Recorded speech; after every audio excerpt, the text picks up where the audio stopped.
Hello, जय हिंद, नमस्ते। क्या हाल चाल है आप लोगों के? उम्मीद है मस्त हो गए और बहुत ही बेहतरीन तरीके से अपनी तैयारी में व्यस्त हो गए। अब आ चुका है एट्थ पे कमीशन, मतलब आ चुका नहीं है, पीएम मोदी की तरफ से सेंट्रल गवर्नमेंट से पास हो चुका है। एट्थ पे कमीशन लगने वाला है। मैं ये क्यों बता रहा हूँ? क्योंकि जितने भी दिल्ली पुलिस वाले चीते हैं, तुम्हें जानकर खुशी होगी और पहले से पता भी होगा कि बाकी अगर मैं पुलिस की बात करूं, यूपी पुलिस, हरियाणा पुलिस, ये राज्य सरकार के अंदर आती हैं, और जो दिल्ली पुलिस है वो सेंट्रल गवर्नमेंट के अंदर आती है। जैसे ही एट्थ पे कमीशन लगेगा, सैलरी यहां से यहां जाएगी। तो अब इससे ज्यादा मोटिवेशन तुम्हारे लिए क्या चाहिए कि जो तुम्हारी वैकेंसी है उसी टाइम पे एट्थ पे कमीशन आने वाला है। और इससे खतरनाक मोटिवेशन तुम्हारे लिए और क्या चाहिए? आज इस वीडियो में मैं चर्चा करूंगा कि आखिरी के 30 दिन आप किस तरीके से अपनी प्रिपरेशन को करेंगे। और आप ये नोटिस करना कि वाकई में जो मैं बताने जा रहा हूं या मैं बता के जब वीडियो कंप्लीट करूंगा, ये अगर आप इस तरीके से चलते हो तो आपको फायदा हुआ या नहीं हुआ, 30 दिन बाद आप बताना मेरे को, अगर आप इसको फॉलो कर पाते हो तो। और ऐसा भी नहीं है कि फॉलो नहीं हो सकता, सिर्फ डेली 7 से 8 घंटा पढ़ना तो पड़ेगा। ये आप भी जानते हो, इसके बिना सिलेक्शन नहीं होगा। बस इसी टाइप की स्ट्रेटजी है, बड़े ध्यान से चीजों को समझते हुए चलना, बस और कुछ नहीं है। मैं पूरी वीडियो को बहुत तसल्ली से तुम्हें समझाने की कोशिश करता हूं, और मैं ऐसा मानता हूं कि अगर तुमने इस तरीके से आखिरी के 30 दिन दिए तो 100% सिलेक्शन ले जाओगे, 100% एग्जाम क्रैक कर लोगे। और ऐसा पहली बार नहीं है, पहले भी बहुत हुआ है। शुरुआत से कौन क्या करता आया हुआ ये कभी मायने रखता ही नहीं है, लेकिन मायने रखता है बट उतना नहीं। लेकिन अगर अगर तुमने लास्ट टाइम पे जोर लगा दिए तो उसकी बात ही अलग है, तुम सिलेक्शन के बिल्कुल करीब पहुंच जाते हो। आज इन्हीं चीजों पे बात करेंगे कि आखिरी के 30 दिन हम किस तरीके से अपनी स्ट्रेटेजी बनाएं, किस तरीके से लास्ट के 30 डेज को प्लान करें कि हम अपना सिलेक्शन सुनिश्चित कर सकें। देखना किस तरीके से हम कर सकते हैं।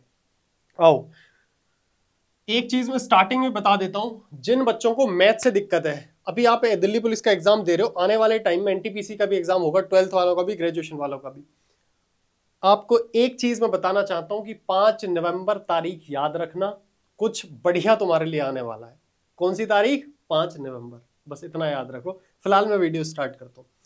लास्ट 30 डेज को अब बिल्कुल फोकस्ड होकर के पेन और पेपर लेकर के इस वीडियो को देखना। ये सत्यनारायण भगवान की कथा नहीं चल रही कि हर हर महादेव और जय श्री राम करके लास्ट में खत्म कर दी।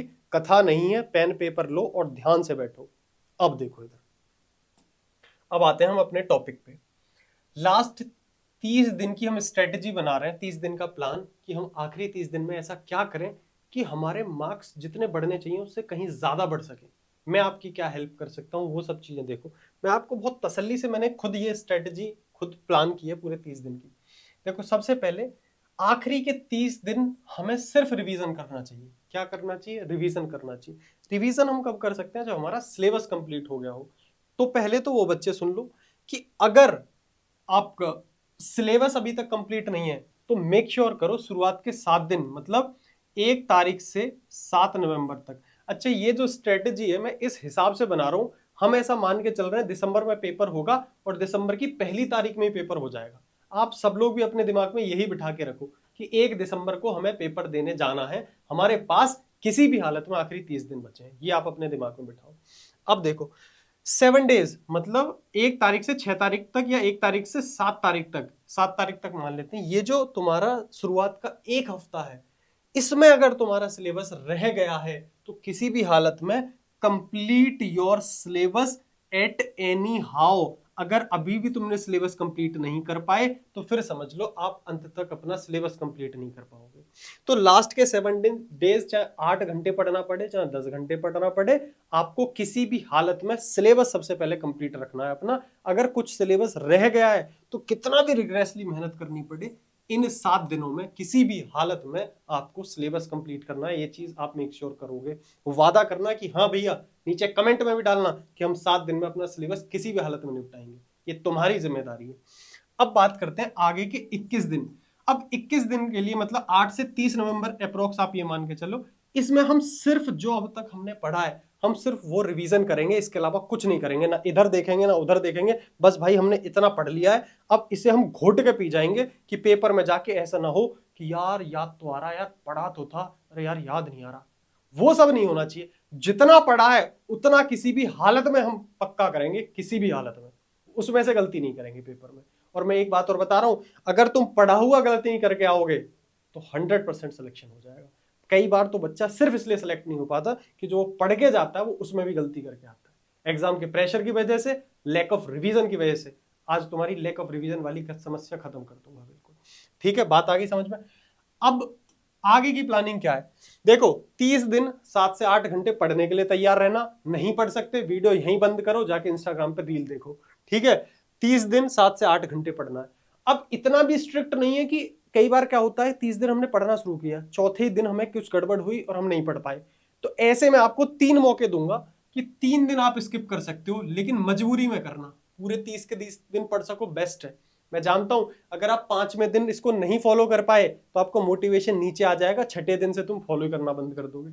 इसलिए अगर किसी दिन गड़बड़ हो भी जाए तो पहले से दिमाग रखना कि 3 गलतियां माफ हैं, 3 दिन आप स्किप कर सकते हो। ये जो स्ट्रेटजी बनाई है ना, साइकोलॉजी के बेस्ड पे बनाई है। इंसानियत के, इंसान की जो दिमाग चलता है ना वैसे चलता है। कोई चीज शुरुआत करेंगे बहुत तगड़े तरीके से, बट गलती तो कभी हो सकती है ना। उसके बाद का प्लान क्या, उसके बाद का यही प्लान है कि अगर 3 गलतियां माफ है, ठीक है, इस हिसाब से चलना। आओ अब 30 दिन के प्लान को हम 2 तरीके से डिवाइड करेंगे। एक बनाएंगे हम अपना डेली रूटीन, वो काम जो हम डेली करेंगे ही करेंगे, ठीक है। एक हम बनाएंगे डेली टारगेट, इसको हम बनाएंगे सोने से पहले। पहले मैं डेली रूटीन में कवर करता हूं। ये स्ट्रेटजी ऐसी है, math, reasoning, GK, computer, basically मैं कोशिश कर रहा हूं दिल्ली पुलिस कांस्टेबल को टारगेट रखते हुए। एचसीएम और एडब्ल्यू में भी काम करेगी, ठीक है। अब इधर देखो, डेली रूटीन में आपको करना क्या है, 1 नवंबर से ही करना है। डेली एक फुल मॉक टेस्ट लगाना है, ठीक है। और यही फुल मॉक टेस्ट आपका टाइम मैनेजमेंट करवाएगा, पेपर में आप कैसे टाइम मैनेज करोगे। यही मॉक टेस्ट आपको रिवीजन में हेल्प करेगा, और यही मॉक टेस्ट आपके जो वीक टॉपिक्स है उन्हें कवर करवाएगा। कैसे, समझो। आपने 90 मिनट का समय लगाया, मतलब 1.5 घंटे का समय आपने इसमें लगाया, ठीक है। कितना समय लग गया भैया, 1.5 घंटा लगेगा, 90 मिनट का टाइम है आपका। 1 घंटे में आपने एक फुल मॉक टेस्ट दे दिया। इसके बाद आप उसको तसल्ली से बैठ के एनालाइज करोगे कि हमने कहाँ गलतियां करी हैं। और सुनो, मॉक टेस्ट सब दे लेते हैं, एनालिसिस ठीक से नहीं करते। एनालिसिस में कहता हूं मॉक टेस्ट से कहीं ज्यादा इंपॉर्टेंट उसका एनालिसिस करना है। अगर तुम एनालिसिस नहीं कर रहे हो तो मॉक टेस्ट देने का खास फायदा नहीं है। बहुत डीपली एनालाइज करना है कि हम क्या गलती कर रहे हैं। पहले मॉक टेस्ट में ये गलती, दूसरे में ये, तीसरे में ये, कई एक गलती होगी जो बार बार हो रही होगी, उसको चुप कोने में दबोच लो, वो तुम्हारा वीक टॉपिक है। फटाफट से यूट्यूब पे जाके छोटी सी वीडियो देख ली उस टॉपिक की, या फिर अपने रिसोर्सेज से उसको फटाफट से रिवाइज कर लिया। क्विक रिवाइज करना है अपने वीक टॉपिक्स को। कुल मिला के मॉक टेस्ट दिया, एनालिसिस में हमें अपने वीक टॉपिक्स पता चलेंगे। जो वीक टॉपिक्स होंगे उन्हें फटाफट फटाफट उसी दिन निपटा देंगे हम। बात आ गई समझ में। इस पूरे कार्यक्रम में एनालिसिस से लेके वीक टॉपिक को निपटाने तक मैं 2 से 2.5 घंटे मान के चलता हूं, अप्रोक्स। इतना आप लगा के चलना। 1.5 घंटा तो आपने मॉक टेस्ट के लिए दे दिया, 2 से 2.5 घंटा इसके लिए देना है आपको। इसको आप हल्के में मत लेना। डेली आप वीक टॉपिक्स निकालोगे, डेली जब आप मॉक टेस्ट लगाओगे, डेली आपके सामने वीक टॉपिक्स आएंगे, डेली आप उनमें 2 घंटे के अंदर अंदर उसे किसी भी हालत में 2-2.5 घंटे के अंदर उस वीक टॉपिक को कवर करोगे। ये काम डेली करते रहना। स्टार्टिंग में ज्यादा लगेगा, एंड तक आपके वीक टॉपिक्स बचेंगे ही नहीं। 30 मॉक टेस्ट में आपके वीक टॉपिक्स खत्म हो जाएंगे। इसके बाद स्टैटिक जीके और फॉर्मूला रिवीजन, ये आपको डेली बेसिस पे करना है। अभी फॉर्मूला रिवीजन जो है, इसमें मैं आपको ये फॉर्मूला शीट भी ऐड कराऊंगा अभी, ठीक है। फॉर्मूला शीट एक मैं बताऊंगा आगे बनानी कैसे है। वो फॉर्मूला शीट होगी या फिर आपकी कैलकुलेशन शीट होगी, वो भी यहाँ पे ऐड कर लेना। डेली रूटीन में ये 2 काम और करने। स्टैटिक जीके क्या होती है, जो अगर आप लूसेंट से पढ़ रहे हो, किसी भी बुक से पढ़ रहे हो, वहाँ टेबल्स बनी होंगी। पहला प्रधानमंत्री कौन, देश का पहला राष्ट्रपति कौन, इस टाइप की चीजें, ठीक है। इस वंश का राजा कौन, इस वंश का राजा कौन, ये सब स्टैटिक जीके के अंदर आता है, ठीक है। अब आप करोगे, ये तो हिस्ट्री में आता है, हिस्ट्री के अंदर भी एक स्टैटिक होता है। अगर तुम ध्यान से देखोगे हर सब्जेक्ट के अंदर का स्टैटिक होता है। मैं कहता हूँ सारा स्टैटिक आपके हाथ में होना चाहिए। स्टैटिक से ही सवाल कई बार ज्यादा बनेंगे। वो बात अलग है कि जब से वेंडर चेंज हुआ है स्टैटिक कम हो गया है, बट स्टैटिक कम नहीं हुआ है, उसको पूछने का तरीका बदल गया है। वो स्टेटमेंट बेस्ड पूछने लगा है। फर्क कुछ नहीं पड़ेगा, तो अपनी स्टैटिक जीके को मजबूत रखना, ठीक है। ये आपका डेली रूटीन का टारगेट है। इसके लिए स्टैटिक जीके रिवाइज करने के लिए आप कितना टाइम निकालोगे, लगभग 1 घंटा आप इसके लिए निकाल लो डेली। तो आपके डेली रूटीन में कितने घंटे चले गए? 1.5 घंटे ये मान लिया आपने, 2.5 घंटे ये मान लिया, 4 घंटे, 5 घंटे। मैं इसको 4 से 5 लिखूंगा। आप डेली रूटीन वाले काम को, इसमें आपका मॉक टेस्ट हो गया, एनालिसिस हो गया, वीक टॉपिक्स कवर हो गए, और जो बहुत इंपॉर्टेंट चीजें हैं वो आपकी डेली रिवाइज हो गई। ये आपका डेली रूटीन हो गया और ये आपको डेली करना है। ठीक, अब हम बात करते हैं डेली टारगेट्स के ऊपर। भैया ये क्या चीज है? देखो बहुत ध्यान से सुनना। जब भी आप बेड पे सोने जाते हो, before sleep prepare next day plan. अगले दिन आप क्या करने वाले हो इसको प्लान करना। ये तो पहले से ही प्लान है, इस पे दिमाग मत लगाओ, ये तो करना ही है। बट आपके पास 4-5 घंटे के बाद जो 3-4 घंटे बचे हैं, उसको आप डेली टारगेट के अंदर लोगे। इन 3-4 घंटे में आपको क्या करना है मैं बताता हूँ। देखो, जितना भी आपका थ्योरी पोर्शन है, बोले भैया थ्योरी पोर्शन कौन सा हो गया? हिस्ट्री, ज्योग्राफी, इकोनॉमिक्स, ठीक है, पॉलिटी, जनरल साइंस। ये जो आपकी थ्योरीज है ना, इसमें आपको कौन सा टॉपिक कल पढ़ना है, कितने टॉपिक कल पढ़ने हैं, वो आप अपने दिमाग लगा करके रात को सोने से पहले अगले दिन के लिए लिखोगे कि ये टॉपिक हमें पढ़ने हैं। कितना टाइम है आपके पास? 3 से 4 घंटे का इस वाले पोर्शन के लिए। ये तो हो गया तुम्हारा। ठीक, अब देखो, एक तो हो गया। दूसरा, कंप्यूटर, कंप्यूटर का कोई टॉपिक है वो भी आप इसी में कवर करोगे। इसके बाद 3 से 4 घंटे के अंदर आपको मैथ की प्रैक्टिस करनी है और कुछ रीजनिंग की प्रैक्टिस करनी है। ये आप प्लानिंग के हिसाब से करोगे। ये आपको पता है कि कौन सा चैप्टर की आपको प्रैक्टिस करनी है या मिक्स्ड प्रैक्टिस करनी है। रीजनिंग में आपको ये टॉपिक वीक है तो इसकी प्रैक्टिस करनी है। ये हो गया। यहाँ आपको मॉक टेस्ट बताएगा कि आपको क्या करना है। यहाँ आपको खुद प्लान करना है कि आपका क्या क्या वीक चल रहा है, जो आपको पता है, खुद पता होगा वो। इसके बाद करंट अफेयर, इसी में करना है आपको तैयार इतने इस टाइम पीरियड में। करंट अफेयर हमेशा मंथली करने के लिए मैंने बोला है।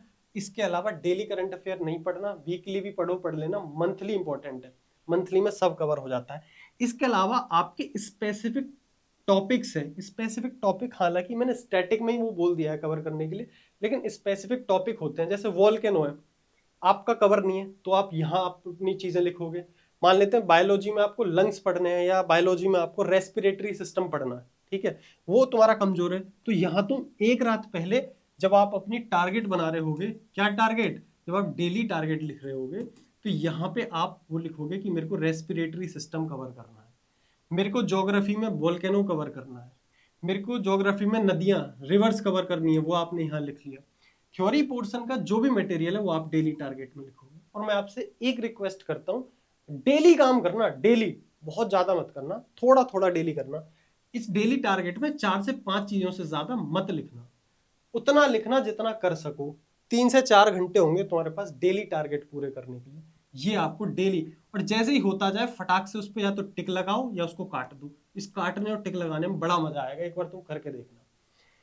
और मैं तुम्हें आगे के लिए बता रहा हूं, अगर तुमने अपने लाइफ में ये वाली चीज सीख ली ना, जिसको हम डेली टारगेट कहते हैं, भाई अभी तो तुम तैयारी कर रहे हो, आगे चल के तुमने यूट्यूबर बनना होगा, आगे चल के तुमने टीचर बनना होगा, आगे चल के तुमने बिजनेस करना होगा, आगे चल के तुमने ट्रेडिंग सीखनी है, कुछ भी करना अपनी लाइफ में, इससे बेस्ट तरीका लाइफ को अरेंज करने का कुछ और नहीं हो सकता। इससे बेस्ट तरीका नहीं हो सकता, ये एंटायर लाइफ काम आएगी, इसकी आदत डालो आप। बात आ गई समझ में? ये चीज समझ के, डेली टारगेट वो है जिन्हें आप सोने से पहले अगले दिन के लिए खुद तैयार करोगे कि हम अगले दिन क्या पढ़ेंगे, ठीक है, सब्जेक्ट वाइज। ये सब्जेक्ट में ये है, इस सब्जेक्ट में ये है, ये सारा पोर्शन हम कल कवर करेंगे 3 से 4 घंटे के लिए। क्लियर है? अब बात करते हैं डेली रूटीन। ये हो गया, इन दोनों चीज की अगर अंडरस्टैंडिंग बिठा ली और ये काम तुमने डेली कर लिया, डेली रूटीन में ये काम आ गए और बचे 3-4 घंटे में आपने ये कर लिया, इसके अलावा कुछ नहीं बचा। अब ध्यान से अगर देखोगे, मैथ भी कवर हो गई, रीजनिंग भी कवर हो गई, जीके भी कवर हो गया, कंप्यूटर भी कवर हो गया, AWTPO की तैयारी कर रहे हो, साइंस और इंग्लिश को भी आप ऐड कर सकते हो इस वाले पोर्शन में बड़े आराम से। क्लियर है? इस तरीके से तैयारी करो। अब मैं कुछ प्रो टिप्स दे देता हूं, उनको सुन लो। देखो, इंपॉर्टेंट टिप्स ये हैं, सबसे पहले आपको अपने डाटा को इस हिसाब से अरेंज करना है कि आप इजी एक्सेस कर सको। कैसे भैया? मान लेते हैं अचानक आपने इंस्टॉलमेंट के क्वेश्चन आया आपके सामने, आप कहीं से प्रैक्टिस कर रहे हो, आपके सामने आया सिंपल इंटरेस्ट में इंस्टॉलमेंट का सवाल। अब आप इस पर अटक गए, अब आप क्या खोलोगे बताओ? अगर आपके पास आपके बनाए हुए नोट्स का है कि मैथ्स के कॉन्सेप्ट आपने अलग लिख रखे हैं, तो आप तुरंत जाओगे वहां, देखोगे, दिमाग में सेट करोगे, एग्जाम में आएगा सवाल करके आ जाओगे। दूसरा बच्चा ऐसा है, उसने इंस्टॉलमेंट के एसआई पर अटक गया, वो बैठा रह जाएगा। क्या करेगा, या तो यूट्यूब की वीडियो देखेगा, वीडियो इतनी लंबी होगी, समझ रहे हो, वो भी एक तरीका हो सकता है। लेकिन ज्यादा बेहतर है कि आपका जो भी डाटा है आप उसको इस हिसाब से अरेंज करें कि जब आपको जिसकी जरूरत हो तुरंत आप वहां से निकाल सकें। ये अरेंजमेंट एक साथ नहीं होता, एक दिन में नहीं होता, ये करने से होता है। आज से भी अगर आप अपने डाटा को ध्यान से अरेंज करने लग जाओगे तो डाटा अरेंज होने लग जाएगा। मैंने कुछ टिप्स इसमें और भी दिए। देखो, प्रिपेयर कैलकुलेशन सीट। मेरे को एक दिन मेरे बाल सफेद हो जाएंगे, बुढ़ापा आ जाएगा और मैं यही कहता रह जाऊंगा कि अगर अगर अगर मैथ्स में कॉन्फिडेंस डेवलप करना है, मैथ्स में कैलकुलेशन अच्छी करनी है, तो कैलकुलेशन सीट प्रिपेयर कर लो और उसको रिवाइज करो डेली। आज तक तुम्हें यही नहीं पता भैया कैलकुलेशन सीट क्या है, तो उस पर मैं बात करूंगा अभी कैलकुलेशन सीट क्या है, पहले टिप्स कवर कर लेते हैं। इसके बाद प्रिपेयर फॉर्मूला शीट, सेपरेट एक फॉर्मूला शीट बनानी है, इस पे मैं बात करूंगा अभी। फॉर्मूला शीट क्या है? फॉर्मूला शीट है चैप्टर वाइज जितने भी आपके फॉर्मूले हैं, चैप्टर वाइज जितने भी फॉर्मूले हैं आपके, वो आपको लिखने हैं। साथ में रीजनिंग के कुछ ऐसे टॉपिक्स हैं जिनमें फॉर्मूले यूज होते हैं, वो आपको लिखने हैं। मैथ और रीजनिंग में फॉर्मूले यूज होंगे, वो आप अपने यहाँ पे लिख लो। जो बच्चे AWO TPO के लिए टारगेट कर रहे हैं, साइंस है तो उसमें भी कुछ फॉर्मूले हैं, वो अपने लिख लो। जितने भी फॉर्मूले हैं जिन पे क्वेश्चन बनते हैं वो एक जगह आपके लिखे होने चाहिए, ये आप मेक श्योर रखना। मैं आपको ऐसा अरेंजमेंट करके दे रहा हूं, अगर आप इसको कर लेते हो तो 100% सारी चीजों पे तुरंत एक्सेस होगा तुम्हारा। जो चीज चाहिए फटाक से रिवाइज मार दी। भाई एग्जाम में सिलेक्शन ऐसे ही होते हैं।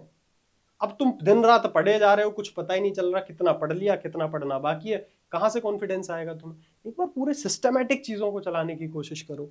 इसके बाद हिस्ट्री बाई टाइमलाइन। जब आप हिस्ट्री पढ़ रहे हो, ठीक है, जीके का एक पूरा पोर्शन है हिस्ट्री, मैंने उसको कहा है कि कई बार आप कोशिश करो टाइमलाइन के थ्रू याद करो कि भाई ऐसा हुआ था इस टाइम पे, ठीक है, इंडस वैली सिविलाइजेशन हुई, फिर उसके बाद वैदिक आई चीज़ें, वैदिक काल होता है, वैदिक टाइम होता है, वैदिक पीरियड, उसके बाद ये आया। एक पूरा सिस्टमेटिक पीरियड होना चाहिए विद टाइमलाइन कि ये इस टाइम पे हुई थी, ये चीज़ इस टाइम पे हुई थी, ये चीज़ इस टाइम पे हुई थी। ऐसे घूम फिर के पूरा यहाँ तक आओ, ठीक है, मगध वंश वगैरह तक आओ। फिर सीधा सीधा 1947 देश आज़ाद हो गया भाई, उसके बाद क्या हुआ, पूरा पूरा तुम्हें कहानी पता होनी चाहिए कि भाई यहाँ से शुरू होके विद डेट पता होना चाहिए। सालों को याद करो कि ये इतनी ईयर्स पे ये हुआ। इस तरीके से तुम हिस्ट्री पढ़ोगे, दिमाग में सेट रहेगी। और एक टिप मैं ये भी देता हूँ कि आपको इंडिया का जो मैप है ना, उसे घोल के जरूर पी जाना। उसके पीछे कारण ये है कि इंडिया का मैप अगर तुम्हारे दिमाग में इमेजिनेशन में है तो तुम ज्योग्राफी पढ़ने में अलग लेवल का मजा लोगे। तुम्हें अगर पता चला कि भाई ये नदी इस शहर के किनारे से गुजरती है, वो तुम्हारे दिमाग में पता होना चाहिए, अच्छा वहां से गुजरती है, तो तुम्हारे मैप में अगर तुमने वैसे ही रट्टा मार रखा तो बात अलग है। अगर तुमने, फॉर कोई एग्जांपल ले लेता हूं मैं, कौन सा शहर, जैसे हरिद्वार है, हरिद्वार कहाँ से, हरिद्वार के किनारे से गंगा निकलती है, ठीक है, तो गंगा और कहाँ कहाँ से निकल रही होगी, तो तुम्हें एक बार यहां से मैप में पता होगा ना, और तुम्हें अगर ये पता है कि गंगा ऐसे बह रही है, तो तुम कई बार जो स्टेटमेंट वाले सवाल आएंगे ना तो तुम उन्हें आराम से कर पाओगे, क्योंकि दिमाग में पता अच्छा इधर से बहती है और यहाँ जाती है तो दूसरा शहर इधर ये पड़ सकता है। तो कई बार तो अंदाजे से सवाल हो जाते हैं, ठीक है। सतलज का आ गया है, कोई भी और भी एग्जांपल के थ्रू मैं बता सकता हूँ। माउंटेन्स है, माउंटेन्स भी आपको पता होना चाहिए कि भाई ऊपरी हिस्से में इस तरीके से डिवाइडेड है माउंटेन्स। तो सब कुछ मैप में अगर तुम्हें ज्यादा पता होगा तो लॉन्ग टर्म में याद रहेगा। पेपर में कई बार गैस करना आसान हो जाएगा, ऑप्शंस एलिमिनेट करने आसान हो जाएंगे। इसलिए एक छोटा सा, कितनी देर लगेगी तुम्हें इंडिया का मैप ध्यान रखने में? 30 मिनट लगेगी, अगर इसको ढंग से तुम एक बार दिमाग में भर लोगे और एक मैप लेकर के अपनी दीवार, अपनी टेबल के सामने लगा दोगे, दिन भर उसे देखोगे बीच बीच में, तो बस पूरा दिमाग में तुम्हारा मैप भर जाएगा और ज्योग्राफी पढ़ने में तुम्हें अलग ही मजा आएगा और बहुत आसानी से तुम चीजों को कर पाओगे, ठीक है। इसके बाद मैंने एक चीज पहले ही बता दी कि करंट अफेयर अगर प्रिपेयर करना तो मंथली करना ओनली, इसके अलावा मत करना, ठीक है। इस चीज का आप लोग ध्यान रखना। अब आओ फटाफट से, ये चीज इंपॉर्टेंट टिप्स होगी। कैलकुलेशन शीट जो मोस्ट इंपॉर्टेंट चीज है, दिल्ली पुलिस में ऐसा हो सकता है कि 15 सवाल आएंगे सिर्फ मैथ के, लेकिन उन 15 सवाल में कैलकुलेशन अच्छी आ सकती है। उस कैलकुलेशन से निपटने के लिए ये 6 हथियार अपने पास रखो बस। पहला, किसी भी हालत में आगे भी काम आएंगे और एग्जाम्स में 1 से लेके 30 तक पहाड़े याद रखो। अगर मैं तुमसे 23 सत्ते पूछ लूं तो यहीं तुम्हारे पंखे खुल जाएंगे। कितना होता है 23 7 नहीं पता होगा तुम्हें, अगर पता है तो कमेंट में लिख देना तुरंत बिना सोचे। स्क्वायर आपको 1 से लेके 50 तक याद होने चाहिए, ठीक है। इसके बाद क्यूब, मैं ये नहीं कहता 30 तक 25 तक भी याद कर लोगे चलेगा, बट अगर एक बार याद ही करने बैठ रहे हो तो 2-3 दिन लगातार रिवाइज करने से आपको रट्टा लग जाएगा। ये कैलकुलेशन शीट बनवा भी इसलिए रहा हूँ कि एक शीट बना ली तुमने, चाहे बड़े चार्ट पे बना लेना, दीवार पे लगा दिया, सुबह 10 मिनट रिवाइज, रात को सोने से पहले 10 मिनट रिवाइज, खत्म कहानी, जीवन भर के लिए याद रहेंगे। मैथ में अलग लेवल का कॉन्फिडेंस आएगा, मैथ पढ़ने में मजा आएगा, डरते हो तुम मैथ से, एक बार ये तो करो। इसके बाद परसेंटेज कन्वर्जन, कि भाई अगर मैं तुमसे ये कह रहा हूँ 1/7 क्या होता है, तो तुम्हें पता होना चाहिए कितने परसेंट होता है, 14 सही 2 इतना होता है, कि ये होता है वो होता है, सब पता होना चाहिए तुम्हें। फ्रैक्शन टू परसेंटेज और परसेंटेज टू फ्रैक्शन कन्वर्जन आना ही चाहिए, ये लिखना उस कैलकुलेशन सीट में। Basic roots value, basic roots में बता देता हूँ, √2 की वैल्यू पता होनी चाहिए, √3, √5, √7, बस 4 वैल्यू पता रख लेना, इससे ज्यादा का तुम्हें जरूरत नहीं पड़ेगी, गूगल पे सर्च करना, इनकी वैल्यू मिल जाएंगी। ठीक है, ये वैल्यू याद हो गई। ट्रिपलेट, ट्रिपलेट तुम्हें याद होनी चाहिए, पाइथागोरियन ट्रिपलेट क्या होता है भैया, 3 4 5 एक ट्रिपलेट है क्या, कहाँ यूज होते हैं नहीं बताऊंगा, कहाँ यूज होते हैं याद कर लो, बस बोल रहा हूँ, जब सवाल करने बैठोगे तो 10 जगह यूज होते हुए दिखाई दे जाएंगे। एडवांस मैथ में ज्यादा यूज होते हैं, अर्थमेटिक में थोड़े कम यूज होते हैं, बट ये चीज आप कर लो, 6 चीजें कर लो, इससे बाहर नहीं जाएगा, कैलकुलेशन में कॉन्फिडेंस आ जाएगा। बात आ रही है समझ में, इतना काम करो बस। 30 दिन का प्लान मैंने तुम्हें दिया है और मुझे खुद पे इतना भरोसा है, मैंने बहुत तसल्ली से इसको तैयार किया है, अगर तुम इसको फॉलो करते हो तो भाई 100% तुम्हारा सिलेबस एक सिस्टमैटिक वे में तैयार होगा और बहुत बेहतरीन तुम्हें कॉन्फिडेंस भी आएगा। ट्राई करके देखना, ठीक है, और कमेंट में जरूर लिखना, अगर यहां तक वीडियो देखी है तो वही बच्चा देखेगा जो सीरियस है, और अगर तुमने कमेंट में यहां तक वीडियो देखी है तो कमेंट में जरूर लिखना कि I will definitely do this. बस तुम अपना जो भी तुम्हारे मन में आए ना वो कमेंट में लिख के जरूर जाना कि मैं जरूर करूंगा, बस इतना मेरे लिए कर दो कि तुम इसको फॉलो करो, बस 100% सिलेक्शन होगा। ज्यादा अफड़ा तफड़ी में मत पड़ना, जितना एग्जाम पास आए, मैं बोल रहा हूं ये चीज, उतना टीचरों से दूर हो जाओ, जितना एग्जाम पास आए उतना टीचरों से दूर हो जाओ और अपना समय इन चीजों में लगाओ। प्रैक्टिस, जितनी ज्यादा प्रैक्टिस कर सको, जितना ज्यादा रिवीजन कर सको, तुम बहुत ज्यादा वीडियोस पे डिपेंडेंसी रखोगे कि मैं बहुत सारी वीडियोस देख लूं, मैं ये कर लूं, बचो। ये वीडियो बना दी, छोटी वीडियो है, देखी, अपने काम पे लगो, कहानी खत्म। ठीक है, बस इतना करो। दिन रात वीडियोस देखने से सिलेक्शन नहीं होगा, प्रैक्टिस करनी पड़ेगी। ग्राउंड रियलिटी ये कि आपको बैठना पड़ेगा अपनी टेबल चेयर पे और घंटों लगाने पड़ेंगे, 7-8 घंटे डेली लगाने पड़ेंगे। ठीक है, तब तक के लिए टाटा बाय बाय, नमस्कार, मिलता हूँ अदर वीडियोस में। मेहनत करो, 8th पे कमीशन भी आ गया है, टनाटन सैलरी भी मिलेगी, जिंदगी दिल्ली में कटेगी, माया नगरी है दिल्ली, इसलिए थोड़ी मेहनत कर लो, कुछ टाइम की बात है, बढ़िया बेहतरीन नौकरी तुम्हारे हाथ में होगी। तब तक के लिए टाटा बाय बाय।